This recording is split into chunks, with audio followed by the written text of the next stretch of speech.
Welcome.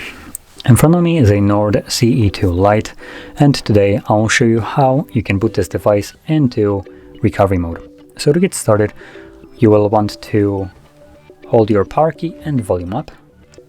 This will bring up our boot options and select power off. Now when the device turns off, hold power key and volume down at the same time.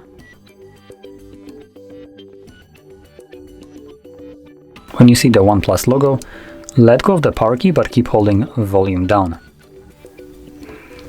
And when you see your language selection right here, which we only have choices from 3 different languages, click on your desired one, which for me is English, and there we go. We are now in the recovery mode, where we can wipe data, we can reboot or power off the device. And all you need to do is just tap on each individual option that you want to perform. So there we go, that's all the options. So I'm gonna leave this by selecting reboot and OK. Now I know that OK was barely visible, it was in red and super faint, but it was there.